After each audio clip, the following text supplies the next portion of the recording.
세상에는 참 잘난 사람들이 많습니다. 목사님들도 만나서 이야기를 하다 보면 굉장히 잘난 사람들이 많습니다. 근데 그 중에는 어떤 목사님은 자기를 국어를 전공해서 주제 파악을 잘한다고 말하고, 또 어떤 목사님은 수학을 잘해서 분수를 잘한다고 그렇게 이야기를 합니다. 세상에는 주제 파악도 못하고 분수도 모르고 살아가는 사람들이 얼마나 많은지 모릅니다. 자기 자신이 어떤 존재인가를 아는 것은 굉장히 중요한 문제입니다. 여러분은 여러분 자신을 얼마나 알고 있습니까? 갈라디아서 2장 20절에 보면 내가 그리스도와 함께 십자가에 못 박혔나니 이제 내가 사는 것이 아니요 오직 내 안에 그리스도께서 사신 것이라. 이제 내가 육체 가운데 사는 것은 나를 사랑하사 나를 위하여 자기 자신을 버리신 하나님의 아들을 믿는 믿음 안에서 사는 것이라, 이렇게 말씀을 합니다. 믿음 생활이 무엇이고 신앙 생활이 무엇인가라고 하는 것을 제시해 주는 그런 말씀이라고 볼 수 있겠습니다. 사람들이 신앙 생활하는 것을 자신의 구원과 복과 또 유익을 위해서 신앙생활을 한다, 이렇게 생각을 합니다. 자신이 구원을 받기 위해서 교회를 다니고, 그래서 무엇인가를 열심히 하면 세상에서 잘되고 복을 받는 것이라고 생각을 하면서 신앙생활을 한다고 하는 거죠. 그래서 신앙생활을 단지 교회에 가서 열심히 예배를 드리고 기도하고 헌금하고 봉사하고 또 구제하고 그런 일들이 곧 신앙생활이라고 생각을 하면서 열심히 합니다. 그래서 주일 예배를 열심히 참석하고 또 교회 나와서 봉사하고, 그러면 사람들이 그 사람을 믿음이 좋은 사람, 반대로 그렇게 하지 못하는 사람은 믿음이 안 좋은 사람, 이렇게 평가를 해버린다고 하는 거죠. 물론 그 말이 틀린 말은 아닙니다. 그러나 제가 누차 말씀을 드리지만 신앙생활이라고 하는 것은 종교적 의식 속에서 내가 그 일에 얼마나 참석하느냐라고 하는 것에 있는 것이 아니고 삶의 전반에 걸쳐서 어떻게 살아가느냐라고 하는 것이 신앙에 있어서 핵심이라고 하는 것을 우리가 놓쳐서는 안 된다고 하는 것입니다. 그래서 신앙생활이 무엇이냐? 주님과 함께 먹고 주님과 함께 자고 주님과 함께 살아가는 것이 신앙이라고 하는 것입니다. 그러니까 신앙은 교회에 나와서 얼마나 있느냐의 문제가 아니라, 얼마나 예배를 잘 참석하느냐의 문제가 아니라 어떻게 살아가느냐라고 하는 것이 사실은 더 신앙생활에 있어서 핵심이고 중요한 문제라고 하는 것을 우리가 잊어서는 안 되는 것입니다. 그래서 성도는 주님과 한 몸을 이루는 것입니다. 내가 주님과 함께 살아가고 있는 것입니다. 주님이 늘 나와 동행하고 있음을 믿고, 그래서 그 주님과 함께 살아가고 있다고 하는 것을 세상 사람들에게 보여주어야 되는 것이 곧 신앙이라고 하는 것입니다. 그래서 신앙은 예수 안에서 죽은 자로 사는 것입니다. 다시 말하면 나는 죽고 예수님으로 산다라고 어떤 목사님은 표현을 했습니다. 내가 죽고 예수로 산다. 여러분은 여러분 자신이 얼마나 죽었다라고 생각을 하십니까? 다른 말로 하면 내 인생의 주인이 누구이냐라고 하는 것이 중요한 문제라고 하는 것입니다. 여러분의 인생의 주인은 누구이십니까? 여러분의 인생의 주인이 여러분 자신이 되면 여러분 자신이 곧 하나님이 되는 것이고, 그것은 예수 믿는 것이 아니고 여러분 자신을 믿고 살아가는 것이 되는 것입니다. 돈이 내 삶의 주인이 되면 돈이 곧 하나님이 되는 것이고, 내가 예수를 믿는 것이 아니고 돈을 믿고 살아가는 존재가 되어진다고 하는 것입니다. 내가 살아가는 이 모든 것들은 나를 위해서가 아니라 예수를 위해서, 하나님을 위해서 살아가는 존재라고 알고, 그리고 그렇게 살아가는 것이 참 신앙이라고 하는 것을 우리는 반드시 기억해야 됩니다. 출애굽한 이스라엘 백성들이 물이 없는 것으로 인해서 모세를 원망하는 장면을 출애굽기 15장을 통해서 볼 수 있습니다.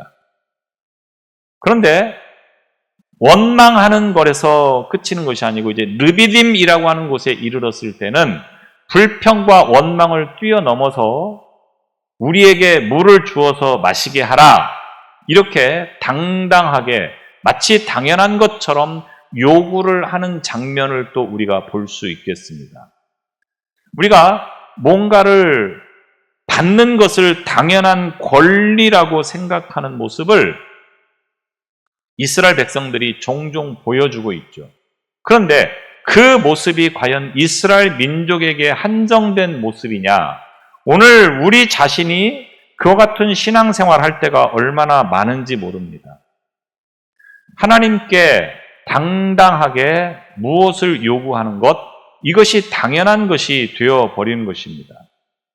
물론 하나님은 그런 우리의 요구를 들어주시는 경우들도 많이 있습니다.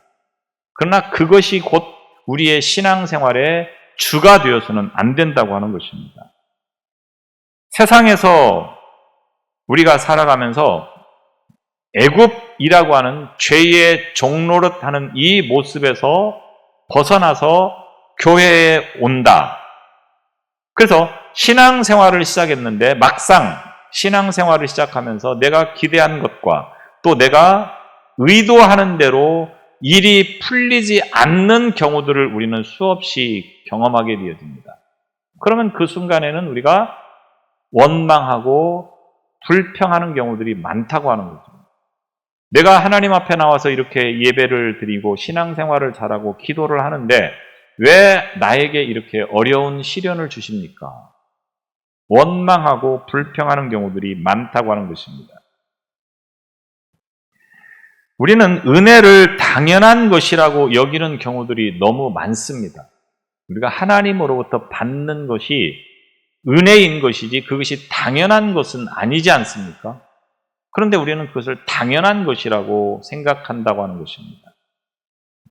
그래서 내가 하나님 앞에 무엇을 드릴 것인가?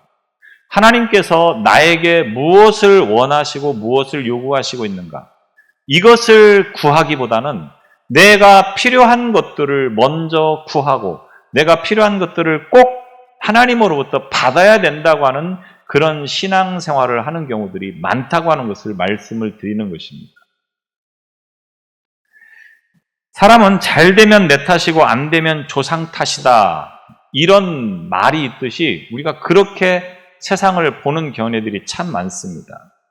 다시 말하면 다른 사람의 삶을 내 자신의 관점에서 판단하는 경우들이 많다고 하는 것입니다. 그런데 그런 버릇들이 하나님에게 적용되어지는 경우들도 많은 것을 보게 되어집니다. 내가 하나님 앞에서 어떤 모습으로 살아가고 있는가라고 하는 것을 보면서 내가 하나님 앞에 올바르게 쓰여지고 있고 올바르게 사용되어지고 있는가를 구하기보다는 내가 이런 생활을, 이런 삶을 살기를 원하는데 하나님께서 이것을 들어 주셔야 된다고 하는 그러한 의식을 가지고 살아갈 때가 참 많다고 하는 거죠. 입으로는 겸손이라고 하는 말을 하고 있지만 정작 그 삶을 통해서는 겸손이라고는 찾아볼 수 없는 사람들이 있습니다. 입으로는 하나님, 입으로는 은혜, 이렇게 말을 하고 있지만 마음 중심은 언제나 주님보다는 자신으로 가득 채워진 삶을 살아가는 경우들이 많다고 하는 것입니다. 왜 그렇습니까? 죄로 인해서 굳어진 마음 때문이라고 하는 것을 우리는 성경에서 찾아보게 됩니다. 하나님께서 우리의 이 굳은 마음을 제거하고 부드러운 마음으로 바꾸어 주시기 위해서 성령을 우리에게 보내주시고 예수님을 보내주신 것입니다. 에스겔 36장 26절에 보면 또 새 영을 너희 속에 두고 새 마음을 너희에게 주되 너희 육신에서 굳은 마음을 제거하고 부드러운 마음을 줄 것이며 이렇게 말씀합니다. 우리의 굳은 마음을 제거하고 부드러운 마음을 주신다. 우리 마음의 죄로 인하여서 굳어진 마음들을 제거하고 그래서 우리의 마음을 부드러운 마음으로 바꿔주시기 위해서 성령께서 끊임없이 우리의 마음을 두드리고 계시는 거죠. 그런데 우리는 마음의 문을 열지 않습니다. 여전히 자아라고 하는 것이 굳건하게 나를 지키고 있고 어느 것도 감히 내 자아에 침투하지 못하도록 철저하게 막고 살아가는 경우들이 많다고 하는 것입니다. 예수님의 가르침은 많은 사람들에게 논쟁을 불러일으키는 것이었습니다. 왜냐하면 예수님의 가르침이 그 당시의 여론이나 또는 대중들의 생각과는 반대가 되었기 때문에 그런 것입니다. 물론 지금 이 순간에도 우리가 생각하는 것과 예수님께서 말씀하시는 것은 정반대인 경우들이 훨씬 많습니다. 예수님의 가르침은 인간의 삶을 지향하는 것에 있어서 굉장히 걸림돌이 되어지는 것들이 많이 있죠. 그래서 예수님을 믿는 것이 상당히 힘들고 어렵게 생각이 되어지는 것입니다. 이것은 인간의 생각과 하나님의 생각이 다르다고 하는 것을 분명하게 말씀하고 있는 것에서 우리가 그 답을 찾을 수가 있겠습니다. 예수님의 가르침은 당시에 상당히 혁명적인 것이다. 이렇게 표현을 할 수가 있겠습니다. 왜? 사람들이 살고자 하는 그 방향과 정반대로 말씀하고 있는 부분들이 많기 때문에 그렇습니다. 사람들이 자기 잘난 맛에 살아가고 자기가 의도하고 자기가 계획하고 자기가 뜻하는 것을 이루면서 살아가는데 예수님은 그런 것들을 다 포기하라고 하고 버리라고 하고 오직 말씀에 순종하고 하나님만 바라보라고 말씀을 하는 것이 사람들의 생각하는 것과 예수님의 말씀의 방향이 정반대로 나타나게 되어지는 것입니다. 본문도 그 중에 하나가 되겠습니다. 이제 예수님께서 제자들과 함께 예루살렘으로 올라가시는 장면입니다.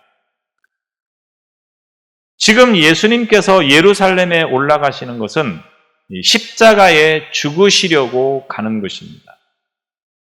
마지막 여정이 되는 거죠. 이제 예루살렘에 가면 예수님은 대제사장과 종교인들과 로마의 군인들에 의해서 체포가 되고 그래서 십자가에 죽으시는 과정이 되는 것입니다. 그래서 예수님은 제자들에게 이제 예루살렘에 가면 일어날 일들에 대해서 말씀을 하십니다. 그 내용이 무엇입니까? 예루살렘에 가면 십자가에 못 박혀 죽으시고 그리고 3일 만에 살아날 것이다. 이 말씀인 것이죠.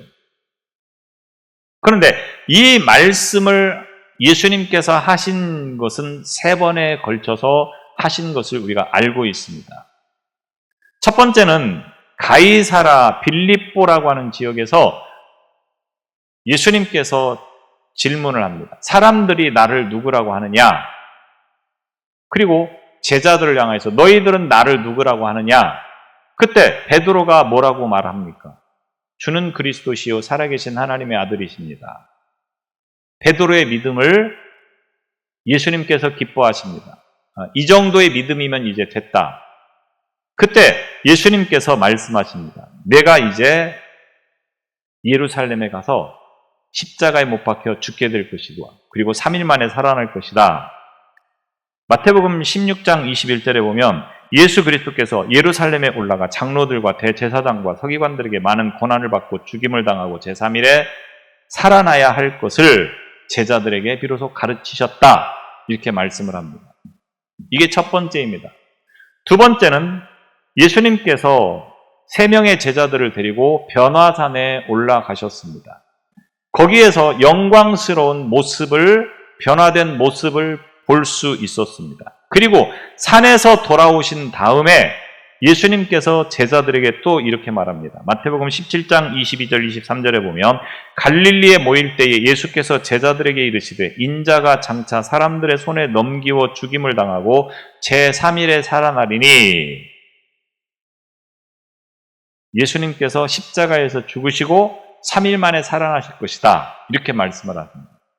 이게 두 번째입니다. 그리고 세 번째가 오늘 본문과 연관성을 가지고 있는 마태복음 20장 18절 19절에서 말씀하고 있는 내용입니다. 이것이 세 번째입니다. 예루살렘에서 어떤 일이 일어날 것인가를 다시 말씀을 해 주시고 있는 것입니다.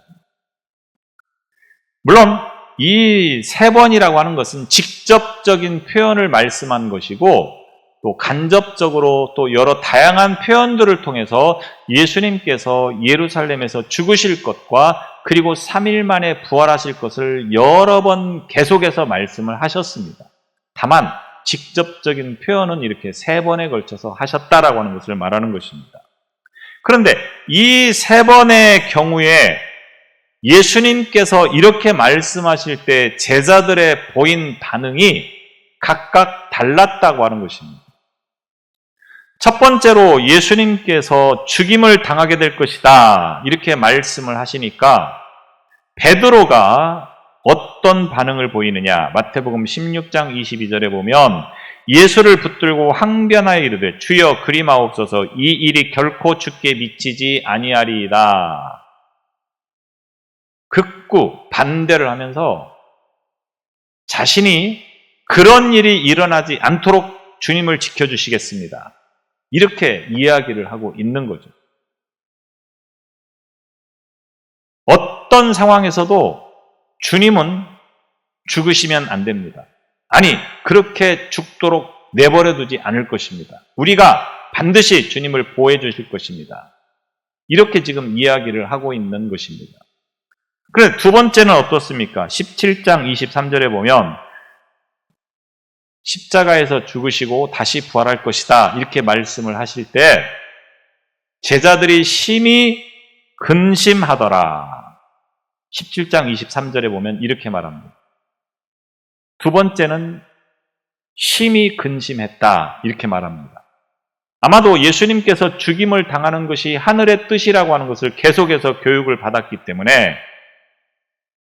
그 일이 일어나는 것에 대해서 더 이상 이제 어떻게 만류할 수도 없고 거부할 수도 없다고 하는 것을 어느 정도는 짐작을 한 것 같습니다. 그래서 그 제자들 속에는 심히 근심하게 되었다라고 하는 것입니다. 그리고 이제 세 번째 오늘 말씀을 통해서 보면 이 세 번째 말씀하신 이후에는 제자들이 반대도 하지 않고 근심도 하지 않았다고 하는 것을 성경은 우리에게 보여주고 있습니다. 오히려 높은 자리를 놓고 서로 싸우는 겁니다. 예수님께서 나라를 세우시면 누가 더 높은 자리에 앉을 수 있는가? 이 문제를 가지고 지금 제자들끼리 서로 싸우고 있는 겁니다. 예수님께서 세 번에 걸쳐서 똑같은 말씀을 하시지만 제자들의 반응이 달랐다라고 하는 것은 그만큼 이 제자들의 마음이 무뎌졌다라고 그렇게 표현할 수도 있겠습니다. 왜? 사람이 같은 말을 계속 들으면 그 말에 대해서 무뎌지고 무감각해지는 것을 볼 수 있습니다. 예수님께서 예루살렘에서 죽임을 당하신다, 이 말을 들을 때 처음에는 얼마나 충격적이었겠습니까? 그런데 계속해서 이 말을 듣다 보니까 이제는 무뎌지는 것입니다. 자꾸 듣다 보면 적응이 되는 거죠. 별로 놀랄 일도 아닙니다. 무뎌진다고 하는 것은 생명을 상실하는 것이다라고 하는 것을 우리는 잊어서는 안 됩니다. 뭔가를 당연하게 여기는 그 순간부터 우리는 감동을 상실하게 되는 것입니다. 우리가 그리스도께서 십자가의 죽으심으로 우리가 구원받게 된 것을 얼마나 당연하게 여기며 살아가고 있는지 모릅니다. 구원, 이 말에 대해서 이제 감각이 없어집니다. 구원이 뭔가? 별거 아니라고 생각을 합니다. 중요하지 않다라고 생각을 합니다. 계속 그 말을 듣다 보니까 이제는 귀에 딱지가 앉았다고 하죠. 별로 그 말을 듣고도 중요하게 생각하지 않습니다. 무뎌집니다. 나 같은 죄인이 하나님의 자녀가 되었다고 하는 것을 처음 믿었을 때 그 기쁨과 감격이 얼마나 크고 좋았습니까? 근데 그런 것들이 다 사라져버리고 말았습니다. 아니, 어쩌면 그런 경험도 없이 지금 이 자리에 앉아 계신 분도 계신지 모르겠습니다. 나를 자녀 삼아주신 것, 이것이 얼마나 감사하고 감격스러운가 라고 하는 것을 여러분은 얼마나 인식하며 지금 살아가고 있습니까? 처음 예수를 믿으면 주 예수보다 귀한 것은 없네. 찬양을 자신 있게 합니다. 부름받아 나선 이 몸 어디든지 가오리다. 찬양합니다. 근데 이제는 그냥 입술로 자연스럽게 나오는 하나의 노래가 되어버리고 말았습니다. 그런 신앙 따위는 중요하지 않습니다. 중요한 건 지금 내가 노래를 하고 있다고 하는 겁니다. 무슨 노래를 하고 있느냐, 무슨 내용인지도 생각하지 않고 그냥 하니까 따라서 부르는 것이 되어버리는 거죠. 그래서 언제부턴가 내가 하나님의 자녀라고 하는 것을 굉장히 당연하게 생각을 하고 있다고 하는 겁니다. 교회를 다니는 것을, 신앙생활을 하는 것을 굉장히 당연한 것처럼 여기고 있는 것입니다. 그런데 이것이 얼마나 은혜인가를 우리는 잊어서는 안 되는 겁니다. 신앙생활을 할 수 있다고 하는 것은, 예수를 믿을 수 있다고 하는 것은 결코 아무에게나 주어지는 기회가 아닙니다. 수많은 세상의 수십억의 인구들 가운데 예수를 믿는다고 하는 사람들이 많겠죠. 굉장히 많습니다. 그런데 정말로 그들 가운데 예수님을 믿어서 구원에 이를 수 있는 자가 얼마나 될 것 같습니까? 당연한 것이 아닙니다. 내가 예수를 믿고 구원의 길을 걸어갈 수 있다고 하는 것은 놀라운 은혜이고, 이것은 잊지 못할 감동이고 감격인 것입니다. 그런데 우리는 그런 것조차도 무뎌져 있는 겁니다. 계속 듣다 보니까 무뎌져 있습니다. 누군가의 설교를 처음 들을 때 얼마나 호기심을 가지고 집중해서 듣습니까? 그랬는지는 모르겠는데 제가 처음 와서 설교를 할 때 아마도 새로운 얼굴이 왔으니까 거기에 대해서 호기심을 가지고 집중해서 말씀을 들었을 거라고 봅니다. 근데 이제 7, 8년 듣다 보면 이제는 무뎌집니다. 또 뭐 그 소리 하겠지. 그 소리가 그 소리지 뭐. 이렇게 나온다고 하는 것입니다. 이게 사람의 마음입니다. 예루살렘에서 이제 죽임을 당하게 될 것이다. 예수님께서 말씀을 하셨을 때 제자들이 굉장히 충격을 받았지만 몇 번 듣다 보니 이제는 그 말씀에 별 반응을 보이지 않습니다. 별로 심각하게 생각하지 않습니다. 적어도 제자들의 귀에는 예수님께서 죽으러 가신다고 하는 이 말이 믿어지지 않았습니다. 그냥 하시는 말씀이겠지. 왜? 예수님의 지금의 이 능력으로 보면 세상에 못할 것이 없으신 분이라고 하는 것을 제자들은 보고 겪었습니다. 예수님의 능력이라고 하면 아무리 종교 제사장이고 아무리 로마의 군대라고 할지라도 예수님께서 능히 그들을 이길 수 있다라고 하는 그 생각을 가지고 있었습니다. 더욱이 중요한 것은 자신에게 더 지금 필요한 것이 무엇이냐, 예수님께서 십자가에 죽으시는 것이 아니고 예수님께서 자신의 나라를 세우는 것이 더 중요하다고 하는 것이 제자들의 마음입니다. 인간에게는 자기가 원하는 대로 믿는 매우 특별한 성향을 가지고 있는 심리가 있습니다. 심리학에서 이 말을 선택적 기억이라고 하는 용어로 사용합니다. 선택적 기억. 무슨 말입니까? 사람의 기억은 선택을 하는 거라고 하는 거죠. 어떤 선택을 하느냐? 나에게 유리한 쪽, 나에게 필요한 쪽을 기억하는 것입니다. 예를 들어서 교통사고가 났습니다. 똑같은 상황입니다. 그런데 여기서 피해자와 피의자가 다르게 기억을 하고 있다고 하는 겁니다. 그러니까 교통사고를 낸 사람하고 교통사고를 당한 사람의 기억이 서로 다르다고 하는 겁니다. 그래서 나에게 어느 쪽이 더 유리하냐, 이것으로 사람의 기억이 집중이 된다고 하는 겁니다. 그래서 똑같은 상황인데 서로 기억이 다르다. 이것을 선택적 기억이다.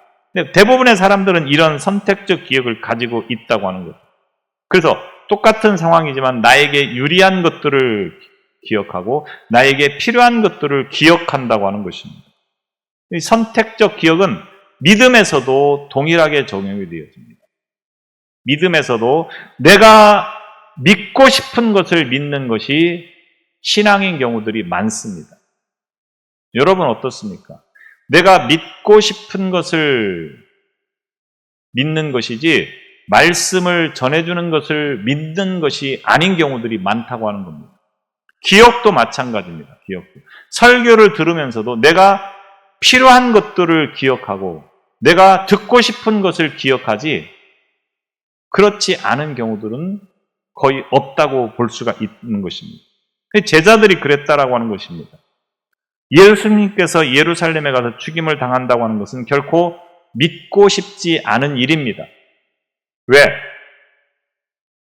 예수님의 신변의 문제, 예수님의 죽음이 안타까워서 그런 것만은 아닙니다. 물론 제자로서 스승이신 예수님께서 죽으신다고 하는 것이 인간적으로 안타깝고 그래서 그런 일이 일어나면 안 된다. 이렇게 생각하는 경향이 없는 것은 아니지만 더욱 중요한 것은 무엇입니까? 예수님께서 지금 이대로 죽으시면 문제는 남아있는 자기들의 신상이라고 하는 겁니다. 지금까지 모든 것을 다 버리고 예수님을 쫓아다녔는데 지금 예수님이 아무것도 해준 것이 없이 십자가에서 죽으신다. 그러면 자기들은 뭡니까? 세상 말로 낙동강 오리알 되는 겁니다. 직업도 버리고 가족도 버리고 다 버리고 그 주님만 쫓아다녔는데 우리에게 남겨준 것이 하나도 없이 그냥 죽으신다. 이게 말이 되는 이야기입니까? 이런 일은 있어서는 절대로 안 되는 겁니다. 그래서 제자들은 지금 누구보다도 자신들에게 필요한 것이 무엇이냐? 예수님께서 지금 십자가에서 죽으시면 당장 자기들이 갈 곳이 없어져 버리는 겁니다. 자기들이 해야 할 일이 없어져 버리는 겁니다. 자기들이 먹고 살 일이 막막해지는 겁니다. 그래서 그런 일이 일어나지 않기를 믿고 기대할 뿐이라고 하는 것입니다. 그래서 예수님이 죽으면 안 된다. 이것이 그들의 믿음이었고 그들의 생각이었다라고 하는 것입니다. 그들이 믿을 수도 없고 믿고 싶지도 않은 일이 예수님께서 죽으신다고 하는 사건인 것입니다. 그래서 예수님께서 무슨 말씀을 하셔도 지금 자기들의 귀에 들어오는 것은 무엇입니까? 예수님이 죽으시면 안 된다고 하는 그 생각뿐입니다. 우리가 설교를 들을 때도 꼭 그런 경우들이 있습니다. 내가 듣고 싶은 것만을 듣고 그리고 그렇지 않으면 별로 집중이 되지 않습니다. 그러다가 혹 내가 기대했던 그 설교의 내용이 나오면 끝나고 나서 뭐라고 말하느냐? 은혜 받았습니다. 이렇게 나온다고 합니다. 그게 은혜 받은 것이라고 할 수 있느냐? 아닙니다. 내가 거기에 집중돼 있었고 내가 거기에 꽂혀 있다 보니까 그것이 내 생각과 설교가 일치를 하다 보니까 그것이 은혜라고 생각을 한다고 하는 것입니다. 진리는 우리가 믿는 대로 되는 것이 아닙니다. 우리가 진리를 믿어야 하는 것이지 우리가 믿는 것이 진리가 되는 것이 아니라고 하는 것입니다. 마음에 안 들어도 나에게 손해가 되어도 진리 앞에서는 우리가 고집을 꺾어야 되고 내 생각을 버려야 되고 내 자아를 버리는 신앙이 되어져야 되는 것입니다. 진리를 부인하고 진실을 회피하는 사람들은 나중에 반드시 그 대가를 치르게 되어져 있는 것입니다. 여러분은 진리를 위해서 살아가고 있습니까? 아니면 내 삶을 위해서 진리를 버리는 일들이 있습니까? 진리를 위해서라고 하면 내가 가지고 있는 것들을 포기할 줄 알고 버릴 줄 알아야 됩니다. 그런데 대부분의 사람들은 그렇지 않습니다. 진리를 지키면서 살아간다고 하지만 정작 그것이 나에게 피해가 되고 나에게 손해가 될 것 같으면 진리 따위는 중요하지 않다고 하는 것입니다. 중요한 것은 뭐냐? 내가 지켜야 될 것, 내가 가져야 될 것, 내가 필요한 것들 이런 것들에 더 집중되어지는 삶을 살아가는 경우들이 많다고 하는 것. 야고보와 요한의 어머니가 예수님께 나와서 절을 하면서 예수께서 세상의 권세를 잡으실 때 나의 이 두 아들에게 하나는 좌편에 하나는 우편에 앉혀서 권력을 행사할 수 있도록 해주십시오. 예수님께서 십자가에 죽으러 가신다고 하는 이 말씀을 함과 동시에 지금 야고보와 요한의 어머니가 찾아와서 이런 청탁을 하고 있는 것입니다. 야고보와 요한의 어머니는 예수님께는 이모가 되는 사람입니다. 이모가 지금 조카뻘 되는 예수님을 찾아와서 당신의 나라가 세워지면 나의 이 두 아들을 한 자리씩 앉게 해달라고 하는 겁니다. 세상 말로 권력을 갖게 해달라고 하는 것입니다. 그 말을 듣고 있던 제자들이 어떻게 반응을 합니까? 24절에 보면 10 제자가 듣고 그 두 형제에 대하여서 분하게 여겼다 이렇게 이야기를 합니다. 나이도 어린 것들이 형님들을 놔두고 한 자리씩 앉으려고 감히 그렇게 어머니를 동원해서 청탁을 하느냐. 나도 엄마 있다. 다른 제자들이 이 두 명의 이 제자들을 어머니를 데리고 와서 청탁한 걸로 생각을 해서 지금 분하게 여겼다라고 하는 겁니다. 베드로 같은 경우에도 얼마나 뒤통수를 맞은 듯 하겠습니까? 그래도 가장 가깝게 지냈다라고 하는 그들이 감히 나이도 한참 어린 것들이 자기보다도 더 어린 그 사람들이 자기보다 더 높은 자리에 앉아서 권력을 행사하고 싶다.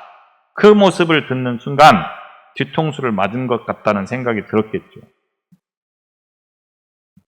예수님은 고난을 받고 죽음을 지금 당하러 가시는데 제자들이 하는 짓이라고 하는 바로 이런 것들이었다고 하는 것입니다. 얼마나 한심한 그런 제자들의 모습이었습니까? 그렇게 예수님께서 수없이 하나님의 나라가 무엇이고 자기의 나라가 무엇인가를 말씀하셨음에도 불구하고 전혀 이해하지 못하고 오히려 그런 나라가 세워지면 자기들에게 한 자리 달라고 하는 그런 싸움이나 하고 있는 모습을 통해서 이것이 사람의 실체이고 현실이라고 하는 것을 여실히 우리에게 보여주고 있는 것입니다. 오늘 우리가 이들과 다르다고 생각을 하시고 있습니까? 우리는 이들과 적어도 이 제자들과는 다르다. 만약 그런 상황이 생기면 우리는 제자들처럼은 하지 않을 것이다. 이렇게 자신 있게 말씀하실 수 있습니까?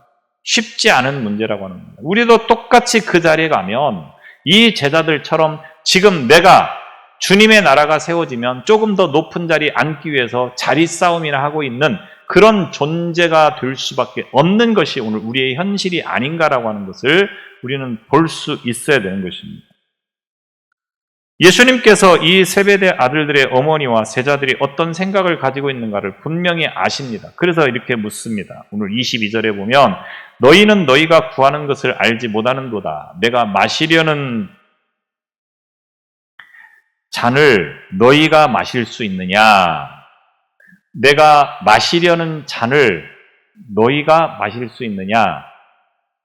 너희들이 지금 자리 싸움을 하고 있는데 자리 싸움을 하기에 앞서서 내가 마시려고 하는 잔을 너희들이 마실 수 있느냐? 이 말인 거죠.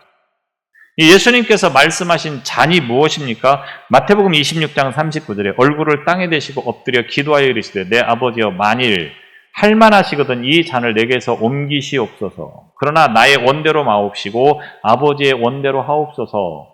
잔은 무엇입니까? 예수님께서 십자가를 지시는 것을 의미하는 것입니다. 십자가의 길. 너희들이 지금 자리 싸움을 하고 있는데 그러면 그 자리를 얻기 위해서 내가 가고 있는 이 십자가의 길을 갈 수 있겠느냐? 너희들이 가기를 원하느냐? 이 질문을 하고 있는 것입니다. 예수님께서 원하시지 않던 잔을 제자들은 왜 그렇게 쉽게 받을 수 있다고 생각을 했겠습니까? 그들이 상상했던 잔은 고난의 잔이라고 할지라도 세상에서 왕이 되기 위해서 앞으로 일어날 이 어려움 정도는 충분히 감당할 수 있을 거라고 생각을 했던 것입니다.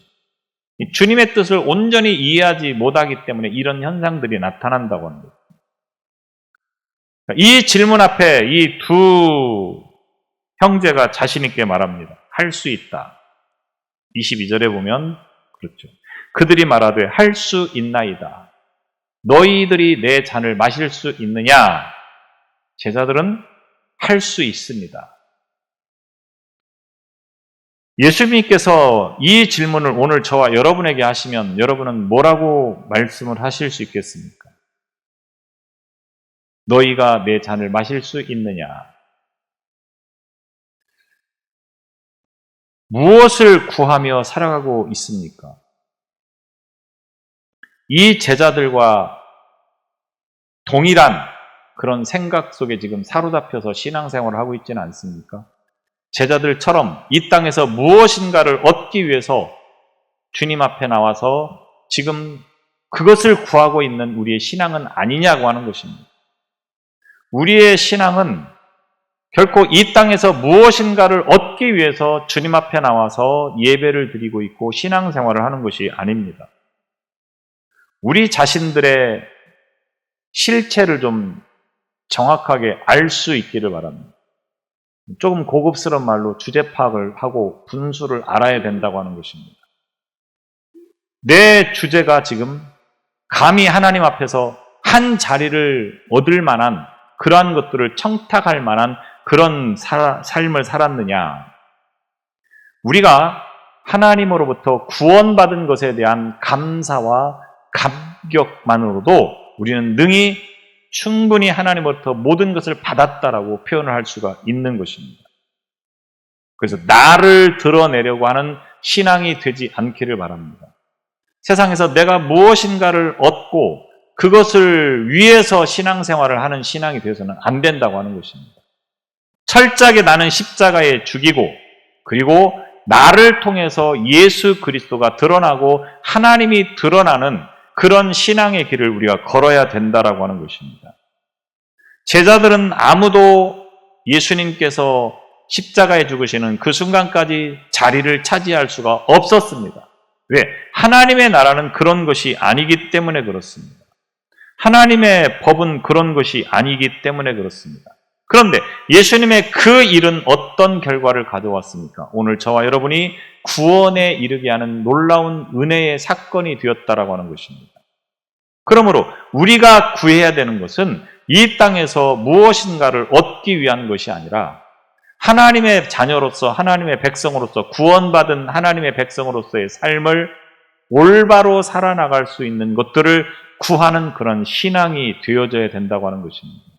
이 땅에서 무엇인가를 높은 자리를 앉기 위해서 사는 것이 아니고 하나님의 나라에서 인정받는 삶을 살아가는 삶이 되어야 된다고 하는 것입니다. 그래서 예수님께서 마지막 26절, 27절에서 그 답을 우리에게 정확하게 말씀해 주고 있습니다. 높은 자리에 앉으려고 하지 마라. 섬김을 받으려고 하지 마라. 낮은 자리에서 사람을 섬길 때 그 사람이 곧 하나님의 앞에서 크게 쓰임 받는다고 하는 것입니다. 오늘 우리가 무엇을 구하느냐? 우리의 실체를 바로 알고 내가 더욱더 하나님 앞에서 구원받은 백성으로서의 삶을 살아갈 수 있는 그 믿음으로 살아갈 수 있는 우리가 되게 해달라고 구하는 그런 신앙이 되시기를 바랍니다. 기도하겠습니다. 우리의 삶은 이 땅에서 무엇을 누릴 수 있는 그러한 것을 위해서 살아가는 존재이기보다는 하나님께서 우리에게 맡겨주신 일들을 감당하며 믿음으로 살아가는 것에 있다고 하는 것을 깨닫는 이 시간 되게 하여 주옵소서. 우리의 본분이 세상에서 높은 자리에 앉는 것이 아니고 하나님 앞에서 겸손하게 맡겨진 믿음의 일들을 충성스럽게 감당하는 것임을 알고 그 믿음의 길을 걷는 우리 모두가 되게 하여 주옵소서. 예수님 이름으로 기도드리옵나이다. 아멘.